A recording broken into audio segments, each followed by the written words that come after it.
Class 10th CBSE board, यह 2025 और 26 के सेशन के लिए 2025 एंड 26 के सेक्शन के लिए यह आपका पहला चैप्टर स्टार्ट किया जा रहा है मैथ का, रियल नंबर। सबसे पहले रियल नंबर में हम लोग लेमा के बारे में बात करेंगे, क्योंकि ईडीएल आपका निकाला जा चुका है, यूक्लिड डिवीजन लेमा। फिर भी नए सेशन को ध्यान में रखते हुए ईडीएल के बस फॉर्म को आप देख सकते हैं, इसके क्वेश्चंस छोड़ दिए गए हैं इस साल के लिए 2024 और 25 सेशन के लिए यह निकाला जा चुका है। लेमा की बात करते हैं। लेमा क्या होता है? और lemma is a proven statement. Lemma एक प्रूवन स्टेटमेंट होता है, कोई भी स्टेटमेंट जिसको प्रूफ कर दिया गया हो, used for proving another statement, किसी दूसरे स्टेटमेंट की हेल्प से। एक ऐसा स्टेटमेंट जिसको किसी दूसरे स्टेटमेंट की हेल्प से प्रूफ कर दिया गया हो, उसे ही हम लेमा कहते हैं। एल्गोरिदम किसे कहते हैं? तो एल्गोरिदम की बात करते हैं। N algorithm is a series of well defined steps which gives a method for solving a certain type of problem. Algorithm होता क्या है कि किसी भी एक पर्टिकुलर, मान के चलिए आपके पास कोई प्रॉब्लम हो, कोई भी प्रॉब्लम हो सकती है, किसी भी इक्वेशन से हो सकती है, किसी भी मैथ के किसी भी पार्ट से हो सकती है, तो किसी भी एक particular certain type of problem को सॉल्व करने के लिए जो जो स्टेप आपके द्वारा बताए जाते हैं या जो जो स्टेप होते हैं, उन्हीं स्टेप्स के कॉम्बिनेशन के सीरीज को क्या कहा जाता है? एल्गोरिदम कहा जाता है। जैसे आप एचसीएफ जब निकालना सीखे होंगे तो आपको दो मेथड बताया गया होगा, उसके लिए आपको स्टेप बताए गए होंगे कि आपको ये फला मेथड से निकालना है और इस मेथड से आपको टर्म करने हैं। तो ये जो मेथड्स हैं आपके, ये जो मेथड्स के लिए स्टेप यूज किए जाते हैं, उसे ही हम एल्गोरिदम कहते हैं। अब बात करते हैं ईडीएल, यूक्लिड डिवीजन लेमा किसे कहा जाता है? For any two given positive integer, हमारे पास दो गिवन पॉजिटिव इंटीजर्स हैं ए एंड बी, और हम ऐसे देख रहे हैं कि हमारा जो बी है ए से डिवाइड करने के बाद हमारा क्वोशिएंट क्यू और रिमाइंडर आर आ रहा है। There exact unique whole number Q and R such that, तो हमारा dividend is equal to divisor into quotient plus remainder का फॉर्म हो जाएगा A is equal to B Q plus R, जहां आपकी आर की वैल्यू जो होती है या तो वो जीरो की इक्वल होगी, नहीं तो जीरो से बड़ी होगी और बी से छोटी होगी। क्योंकि जब आपका डिवाइडेंड टर्म के लिए अगर हम बात करें, डिवाइजर से बड़ी होती जाएगी तो आपका डिवीजन स्टार्ट होता जाएगा। यहाँ आपको ए डिवाइडेंड लिया गया है, बी डिवाइजर, क्यू क्वोशिएंट और आर रिमाइंडर। अब बात करते हैं फंडामेंटल थ्योरम ऑफ अर्थमेटिक की। अर्थमेटिक के फंडामेंटल थ्योरम को, एवरी कंपोजिट नंबर, जितने भी आपके कंपोजिट नंबर आप लोग जानते हैं, जो भी कंपोजिट नंबर्स हैं यानी जो डिविजिबल नंबर्स हैं आपके, every composite number can be uniquely expressed as a product of primes except for the order in the which these prime factors. इसका सेंस ये है कि कोई भी कंपोजिट नंबर जो है वो आपके टर्म जो है एक्सप्रेस किए जा सकते हैं प्रोडक्ट ऑफ प्राइम्स फैक्टर में। जैसे एग्जांपल के तौर पर आप देख रहे हैं 12 यहाँ पर आपके पास है, तो 12 को आप अगर फैक्टराइज करेंगे तो ये देखिए ये प्राइम नंबर्स के फैक्टर में आ रहा है 2 into 2 into 2, यहाँ 2 प्राइम फैक्टर है, प्राइम है, और ये 3 भी प्राइम फैक्टर है। तो इसे हम फंडामेंटल थ्योरम ऑफ अर्थमेटिक कहते हैं। इसका सेंस ये है कि किसी भी कंपोजिट नंबर को जब भी आप फैक्टर टर्म में स्प्लिट करेंगे, जब भी आप उसे एक्सप्रेस करना चाहेंगे तो आप उसे प्राइम नंबर के टर्म में एक्सप्रेस करेंगे। कब? जब वो कंपोजिट नंबर होगा। अब बात करते हैं नेचुरल नंबर्स के बारे में। हम जानते हैं कि हम लोगों ने क्लास 9 में इसे बड़े डिटेल तौर पर पढ़ा था, और इसके टोटल टाइप्स, कितने टाइप्स के नंबर होते हैं, नंबर्स में डिजिट क्या होते हैं, नंबर क्या है, ये सारे टर्म्स का पहले ही आपको वीडियो बना करके दिया जा चुका है। आप चैनल पर जाकर के आप terms type of all numbers search करेंगे तो आपको मिल जाएगा। बात करते हैं नेचुरल नंबर्स के बारे में। All counting numbers known as natural numbers, जितने काउंटिंग नंबर्स होते हैं उनको नेचुरल नंबर्स कहा जाता है। जैसे 1 2 3 4 5 6 7 9 10 11, आप जहां तक काउंट कर सकते हैं, जहां तक काउंट कर सकते हैं वो सारे के सारे नेचुरल नंबर्स हैं। होल नंबर्स क्या होते हैं? काउंटिंग नंबर के साथ अगर आपने जीरो ऐड कर दिया, विथ जीरो, अगर काउंटिंग नंबर्स जितने भी हैं आपके, उसके साथ अगर आपने जीरो को कंबाइन करके देखा तो उनका जो कलेक्शन होता है वो होल नंबर्स को फॉर्म करता है। इंटीजर्स की बात करते हैं, जितने भी हमारे काउंटिंग नंबर्स हैं, निगेटिव्स नंबर्स हैं और उसके साथ साथ जीरो, ये तीनों का कॉम्बिनेशन, जो इन तीनों टर्म का जो कलेक्शन होता है वो कलेक्शन नंबर्स ऑफ टर्म्स का कलेक्शन इंटीजर्स कहलाता है। जैसे देखिए आपका यहाँ निगेटिव नंबर्स हैं, जीरो है और आपके काउंटिंग नंबर्स हैं। अब बात करते हैं रेशनल नंबर्स के बारे में। रेशनल नंबर्स कौन होते हैं? ऐसे नंबर्स जिन्हें p अपन q के फॉर्म में रिप्रेजेंट किया जा सकता है और p और q आपके इंटीजर्स हैं जहां q is not equal to zero, where q is not equal to zero होता है। ऐसे टर्म्स को हम क्या कहते हैं? ऐसे फॉर्म्स को हम रेशनल नंबर्स कहते हैं। जैसे 0, 2/9, 8, ये सारे के सारे आपके रेशनल नंबर हैं। मान के चलिए कि आपका एक रेशनल नंबर p/q है और इसका सिंपलेस्ट फॉर्म अगर आपको टर्म को आ रहा है, तो अगर आपका डेनोमिनेटर का फॉर्म 2 पर power m into 5 to the power n form का है, तो वो टर्मिनेटिंग डेसिमल होगा। अगर आपसे कोई पूछता है कि बताइए ये हमारा रेशनल नंबर है और ये रेशनल नंबर का डेसिमल फॉर्म क्या होगा, टर्मिनेटिंग डेसिमल होगा कि non terminating non repeating decimal होगा, तो इसको आपको बताने के लिए सिर्फ आपके q जो डेनोमिनेटर होते हैं उसके फॉर्म को इस फॉर्म में अगर देखिए, अगर इस फॉर्म में है तो वो टर्मिनेटिंग है, अगर इस फॉर्म में नहीं है तो नॉन टर्मिनेटिंग रिपीटिंग डेसिमल होंगे वो। अब बात करते हैं इर्रेशनल नंबर के बारे में। इर्रेशनल नंबर्स क्या होते हैं? The number which when expressed in the decimal form are express as non terminating and non repeating decimal known as irrational numbers.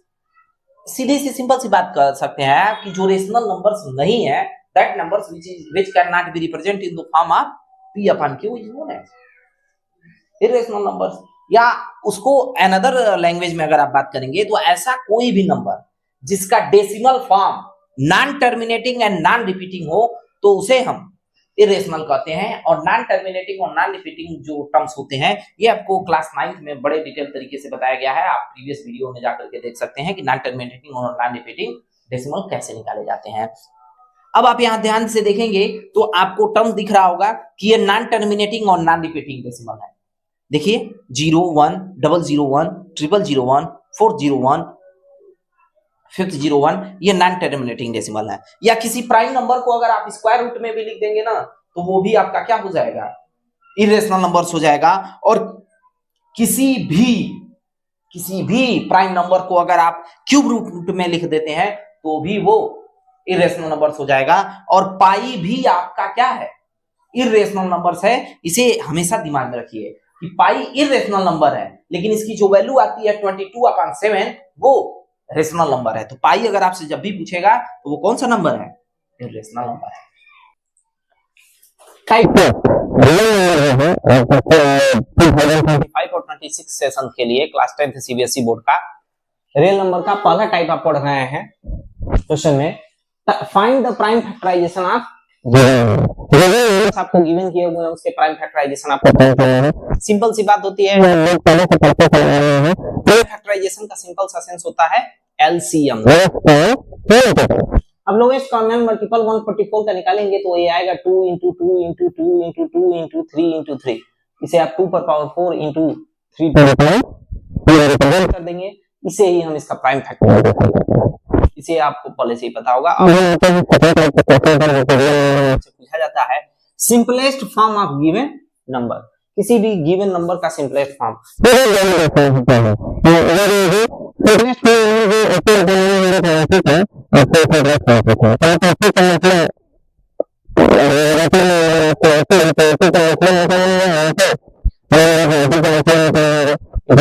Prime factorisation इसका हम देख रहे हैं यहाँ 2 से 2 कैंसिल आउट हो रहा है और 5 से 5 कैंसिल आउट हो जा रहा है। ऊपर हमारा 8 बच रहा है और ये 19, क्योंकि इसके बाद अब ये डेसिमल फॉर्म में कन्वर्ट होने के लिए स्टार्ट हो जाएगा। या नहीं हो सकता, that is the simplest form. Method में using the prime factorization find HCF। Prime factorization का यूज करके आपको HCF एंड LCM फाइंड करना होता है। और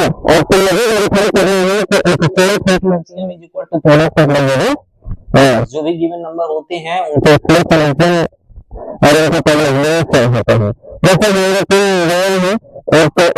जो है रखा है, एक क्वेश्चन मैंने सॉल्व कर दिया है, 2 आपके लिए होमवर्क हो जाएंगे। तो इसमें भी फर्स्ट क्वेश्चन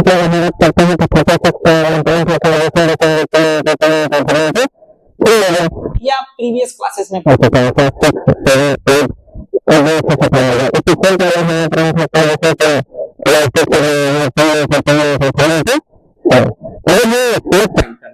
तो एचसीएफ में हम वो टर्म्स फाइंड करते हैं जो दोनों में कंबाइंड होते हैं। ये मैंने सर्कल मैं यहाँ बना रहा हूं, आप नहीं बनाएंगे, मैं आपको दिखाने के लिए बस बना रहा हूं कि 2 into 2 कॉमन फैक्टर है, 2 into 2 कॉमन फैक्टर है और यहाँ 3 भी कॉमन फैक्टर है। जो हाईएस्ट कॉमन मल्टीपल होता है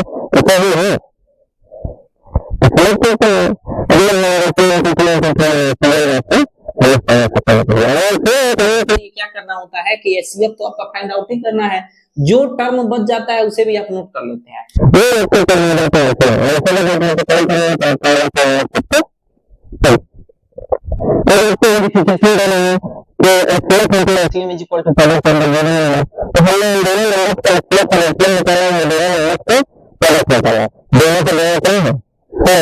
तो यह हमारा वेरीफाइड हो गया। ऐसे ही 2 क्वेश्चन आपके लिए ये होमवर्क हो जाएंगे। बात करते हैं टाइप 4 का।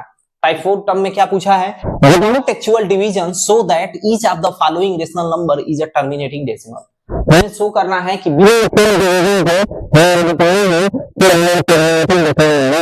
है। तो सबसे पहले तो हम देखेंगे कि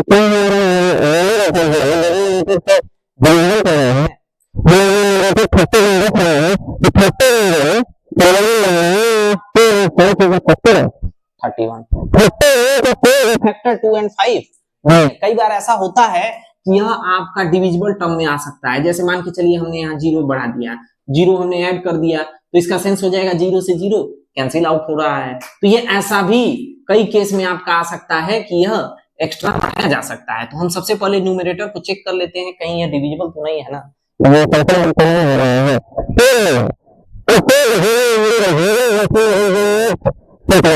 इसका सेंस हो गया अगर टर्म एक दूसरे को डिवाइड नहीं कर रहे हैं, डिविजिबल नहीं है, तो यह किस फॉर्म में है, सिंपल।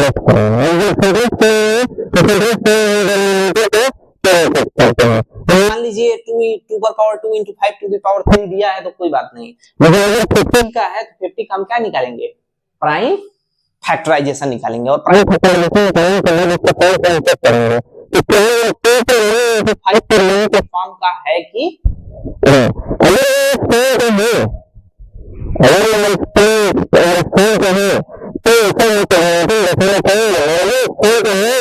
वो टर्मिनेटिंग डेसिमल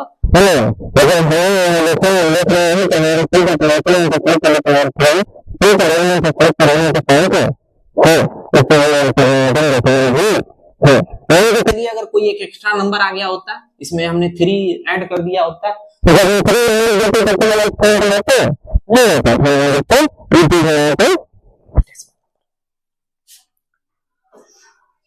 अब अगले प्रश्न को करते हैं। 4 पर n 6 पर n n is the element of 0। हमें यह शो करना है कि 4 पर n हो या 6 पर n हो या 8 पर कर सकते हैं, कोई अनदर नंबर आपको दे सकता है और वो आपको बताना है कि वो 0 पर एंड नहीं होगा तो क्यों, यह शो करना है।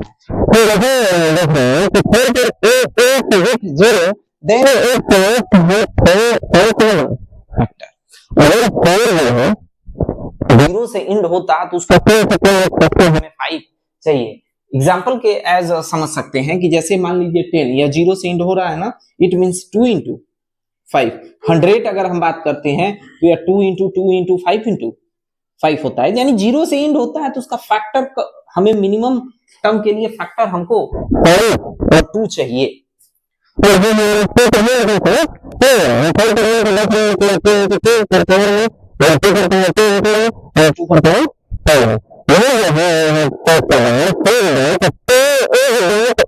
प्राइम फैक्टर 4 पर पावर प्राइम फैक्टर है 5।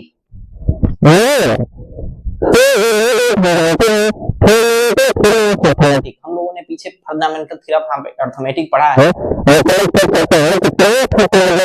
Each number is unique. किसी भी नंबर का प्राइम फैक्टराइजेशन क्या होता है, यूनिक होता है। इसमें 2 ही है सिर्फ 5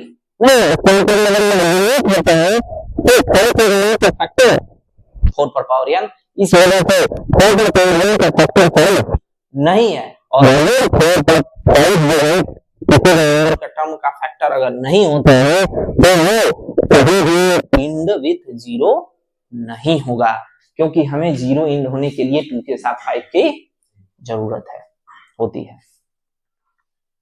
हम लोगों ने टाइप 5 टर्म पढ़ा। टाइप 6 जो है पूछता है कि प्रूव दैट, आपके जो सिलेबस में है, प्रूव दैट √2, √3 एंड √5 इन तीनों में से कोई हो सकता है। √2 or √3 or √5 is an irrational number। हमें ये प्रूव करना है कि यह एक इरेशनल नंबर है।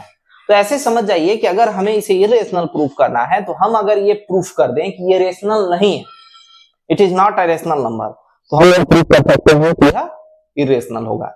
कोई भी अगर नंबर हमारा ऑड नहीं है तो वो क्या है, इवन होगा। कोई भी नंबर अगर ऑड नहीं है तो इवन होगा, रेशनल नहीं है तो इरेशनल होगा टर्म्स। तो अगर हम इस टर्म के लिए लेकर के जाते हैं तो हम क्या करेंगे, सबसे पहले इस टाइप का जब भी आपको क्वेश्चन पूछेगा, आपके टर्म में यही 3 है, इन्हीं तीनों में से कोई एक क्वेश्चन आपको बोर्ड में आता है। तो √2, √3, √5 एक इरेशनल नंबर है, तो इसे प्रूव करना है। तो चलिए हम टेक कर ले रहे हैं कि let √3 is a rational number. हमें इरेशनल प्रूफ करना है तो हम यह प्रूफ कर दें कि रेशनल नहीं है तो वो इरेशनल होगा। तो it is a rational number. हम जानते हैं कि कोई भी नंबर रेशनल है तो रेशनल नंबर किस फॉर्म के होते हैं, P/Q के फॉर्म के होते हैं। P/Q वेयर हमारा Q जो होता है वो कभी भी 0 नहीं होना चाहिए। कंडीशन यही होती है। जब भी आप रेशनल नंबर की डिफिनेशन पढ़ेंगे क्लास 9th में, बड़े डिटेल तरीके से हम लोगों ने डिफिनेशन पढ़े हैं, टोटल जितने भी नंबर्स होते हैं उनके बारे में, और अब हम यहाँ भी पढ़े हैं इंट्रो में।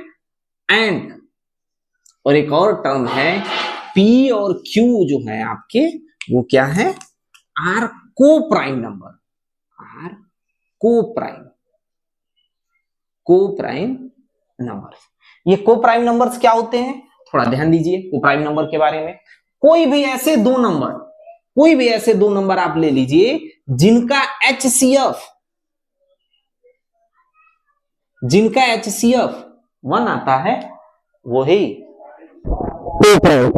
कोई ले सकते हैं, कोई जरूरी नहीं है, कोई भी नंबर आपका हो सकता है 11, 15, वो रेशनल में वो आपके इवन हो सकते हैं, ऑड हो सकते हैं, दोनों के दोनों प्राइम नंबर भी हो सकते हैं। 2 प्राइम नंबर का पेयर अगर आप ले लेंगे तो भी उसका HCF आप निकालेंगे तो ये क्या आएगा, 1 ही आएगा। इट मींस कॉमन फैक्टर हमेशा 1 है। तो ऐसे कोई भी 2 नंबर जिनका HCF या सिंपल भाषा में आप कह सकते हैं कॉमन फैक्टर 1 आता है, वो हम को प्राइम कहेंगे। और अगर ये को प्राइम है, इसका सेंस ये है कि 8 और 9 अगर को प्राइम है तो 9 से 8 में डिवीजन करेंगे तो ये एक परफेक्ट रेशनल नंबर बनाएगा। इसीलिए हम यहाँ P और Q को प्राइम मान रहे हैं। अब हम क्या करेंगे, हमने जो ये नंबर कंसीडर किया है, अब इस नंबर को अगर आप ध्यान से देखोगे तो हम इसका स्क्वायर कर देंगे। Squaring of both sides. हमने दोनों इक्वेशन का स्क्वायरिंग किया, तो अब स्क्वायरिंग करेंगे तो √3 का square is equal to P/Q का स्क्वायर। अगर आप स्क्वायर करते हैं तो ध्यान से अगर आप देखेंगे तो √3 का स्क्वायर 3 हो गया, और ये हो जाएगा आपका P²/Q²। Q स्क्वायर को अगर आप इस टर्म के लिए भेज दें तो ये हो जाएगा P²/3।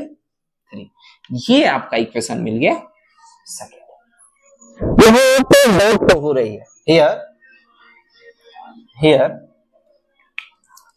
P square is divisible. यह जो P स्क्वायर है आपका वो डिविजिबल हो रहा है बाई 3 से।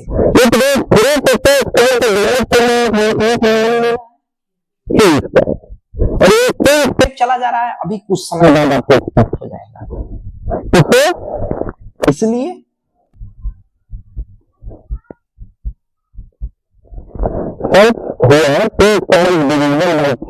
divisible by 3, then P is also divisible by,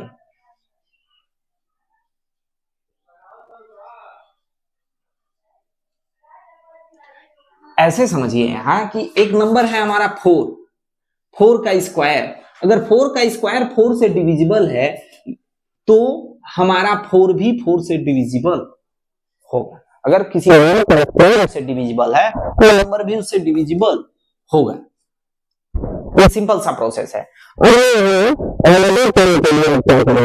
हम अलग से कंसीडर कर लेंगे लेट, अब हम टर्म कंसीडर कर रहे हैं let P is equal to 3C, और C यहाँ आपका कोई भी नॉर्मल आप आर्बिट्ररी कांस्टेंट अपने मर्जी से ले सकते हैं, कोई भी आर्बिट्ररी कांस्टेंट लिया जा सकता है। हमने C मान लिया, K माना जा सकता है या माना जा सकता है। क्या हो जाएगा? अब इक्वेशन को आप ध्यान से अगर देखेंगे तो from the equation Q square is equal to 3C का whole square by 3, it means 9C square by 3, it means 3C square, it means 3C square. तो अगर आप ध्यान से देखेंगे Q square is equal to 3C square है तो C square is equal to Q square by 3, ये Q square by 3 है। सो हियर अब फिर यहां रिप्रेजेंट हो रहा है, here Q square is divisible by 3। आप यहां देख रहे हैं कि Q3 से Q स्क्वायर डिविजिबल हो रहा है तो क्या हमें मिल रहा है? C स्क्वायर मिल रहा है।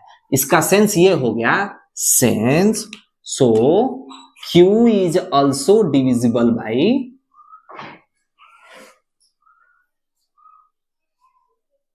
Divisible by 3।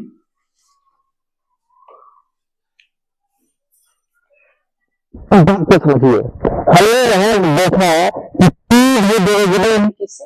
3 से, और यहाँ हमने देखा कि Q भी डिविजिबल है 3 से। ये हमने पहले ही कह रखा है कि P एंड Q आर को प्राइम। ये क्या है? को प्राइम है। ये हमने पहले ही बात मान लिया है, हमने पहले ही यहाँ एज्यूम किया है कि ये को प्राइम है। को प्राइम नंबर वे नंबर होते हैं जिनका कॉमन फैक्टर क्या होता है? 1 होता है। लेकिन हम यहाँ देख रहे हैं कि यहाँ 1 के अलावा एक और भी कॉमन फैक्टर है, वो क्या है? 3। हम यहाँ ये बात ला दिए 3। हम देख रहे हैं कि 3 ऐसा है जो P से जो P को डिवाइड करता है और Q को डिवाइड करता है। तो या तो ये को प्राइम नहीं है, तो ये डिविजिबल नहीं है, लेकिन डिविजिबल यहां हो रही है डिविजिबल। हमने को प्राइम माना था और डिविजिबल हमें होना है। इसका मतलब ये दोनों के दोनों स्टेटमेंट एक दूसरे को क्या कर रहे हैं? कॉन्ट्राडिक्ट कर रहे हैं। इसका सेंस ये है कि दोनों स्टेटमेंट एक दूसरे का विरोध कर रहे हैं, दोनों स्टेटमेंट एक दूसरे को कट कर रहे हैं। एक अगर को प्राइम है तो वो डिविजिबल नहीं होगा किसी अनदर नंबर से, और डिविजिबल होगा भी तो सिर्फ ओनली 1 से, लेकिन हम यहाँ प्रूफ कर दिए कि ये 3 से डिविजिबल है। तो अगर ये डिविजिबल है तो को प्राइम है, और हमने दोनों बातें मान ली है। इसका सेंस ये है कि हमारे दोनों स्टेटमेंट एक दूसरे का क्या कर रहे हैं? कंट्राडिक्ट कर रहे हैं। Both statement are contradict to each other. Both statement एक दूसरे को कंट्राडिक्ट कर रहे हैं। Both statement are contradict to each other. So अगर दोनों स्टेटमेंट एक दूसरे को कंट्राडिक्ट कर रहे हैं, इसका सेंस क्या हो गया? Our assumption is wrong. हमने जो एज्यूम किया है क्या कि यह एक रेशनल नंबर है, वो क्या है? रॉन्ग है, गलत है। सो hence under root 3 is not a rational number. यह रेशनल नंबर नहीं होगा। So it is a, it means it के सेंस की जगह आपका क्या है, √3 है। √3 इज एन इररेशनल नंबर। ये हमने क्या कर दिया, प्रूफ कर दिया। क्लास 10 सीबीएसई बोर्ड का हम लोग रियल नंबर पढ़ रहे हैं, first chapter for the session 2025 and 26। उसमें टाइप 7 और टाइप 8 टोटल 8 टाइप के क्वेश्चंस आपको पढ़ाए गए हैं। इसके अलावा भी 3 और टाइप हैं जो कि सिलेबस अभी डिसाइडेड नहीं है। जैसे ही सिलेबस डिसाइडेड हो जाएगा वो 3 टाइप और एडिशनल के तौर पर आपको पढ़ा दिए जाएंगे। अभी टाइप 8 ही है। अब ध्यान देते हैं, अगला टाइप का क्वेश्चन आता है प्रूव दैट 3 + √2, ऐसे कर सकता है क्वेश्चन, या 8√3 या √5 - 6 8/√3। फॉर्मेट को समझिएगा, एक रेशनल को दूसरे रेशनल के साथ या तो जोड़ दे या तो ऐड कर दे, मल्टीप्लाई करा सकता है, सब्ट्रैक्ट करा सकता है या डिवाइड करा सकता है। अगर किसी भी रेशनल के साथ इरेशनल को अगर हम ऐड करते हैं, सब्ट्रैक्ट करते हैं, मल्टीप्लाई करते हैं, डिवाइड करते हैं, तो वो इरेशनल ही होता है। हमें ये बात प्रूफ करनी है। तो सिंपल सा प्रोसेस जो हम लोगों ने कल बात किया था, हम लोगों ने इससे पहले वाले टाइप में बात किया है, उस प्रोसेस के थ्रू अगर हम जाते हैं तो हम इसे भी कंसीडर करेंगे। लेट किसी एक नंबर को आप कंसीडरेबल ले सकते हैं, जैसे 8√3, या आप कह सकते हैं 3 + √2। 3 + √2 इज एन इरेशनल नंबर। तो 3 +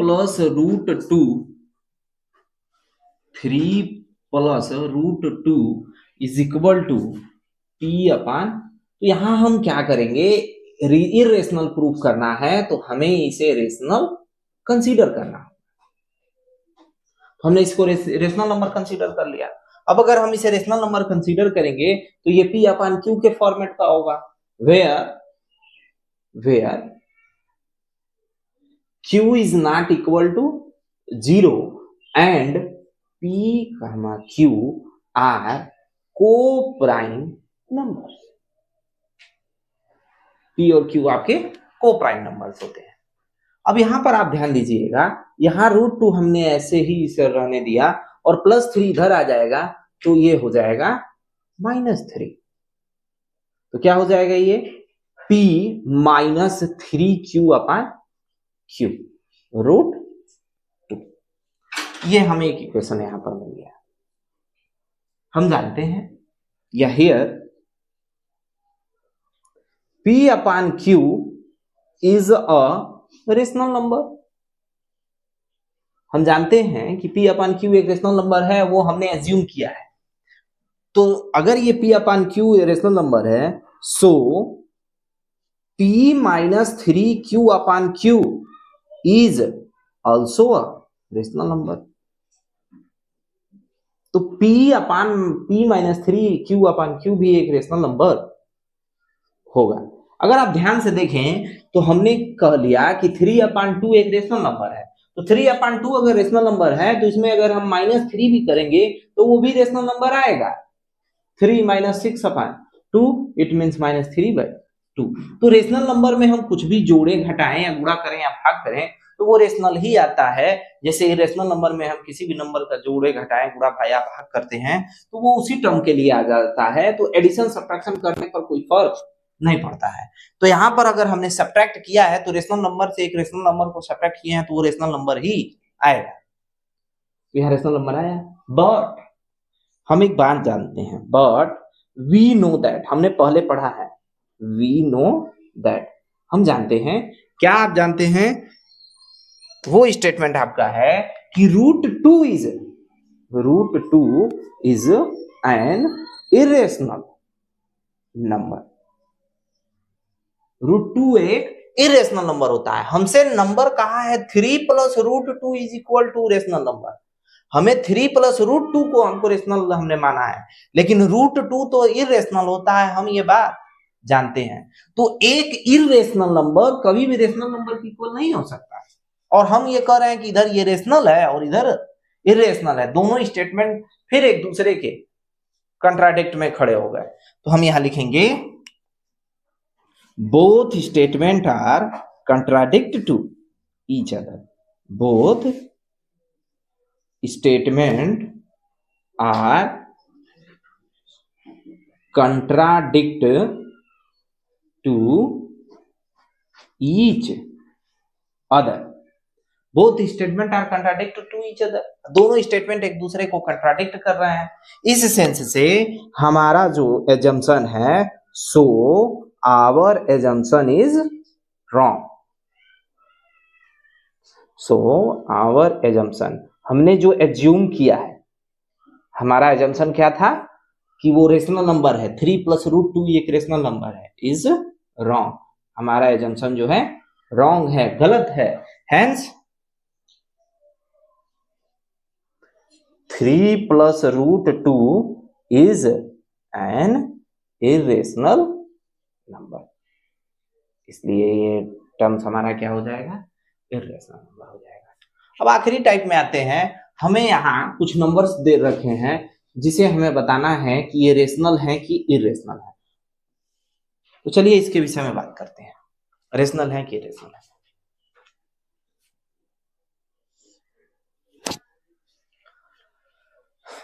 सबसे पहले क्वेश्चंस को देखते हैं। 22/7 क्या ये P/Q के फॉर्म में है?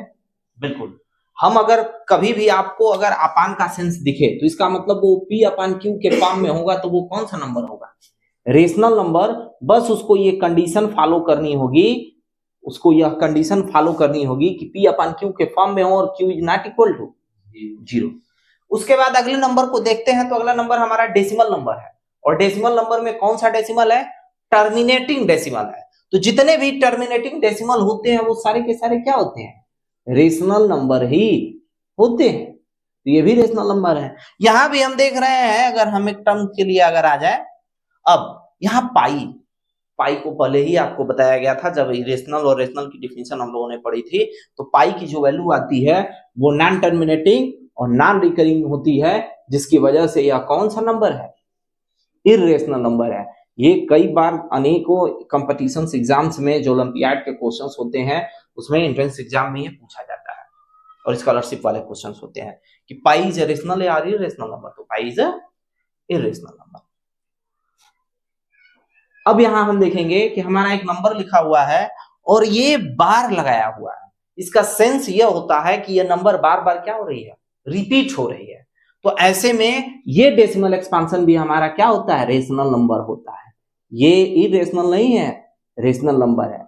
टर्मिनेटिंग डेसिमल हम लोगों ने 9th में पढ़ा है, दो टाइप के होते हैं, टर्मिनेटिंग डेसिमल नंबर और नॉन टर्मिनेटिंग डेसिमल नंबर। और नॉन टर्मिनेटिंग डेसिमल नंबर के में भी दो टाइप होता है, non terminating decimal but recurring and recurring, यानी जो रिपीट हो रहे हैं, और नॉन रिकरिंग जो नहीं रिपीट हो रहे हैं। तो ये रिपीट होता है, जो रिपीट होता है उसे रेशनल नंबर कहते हैं।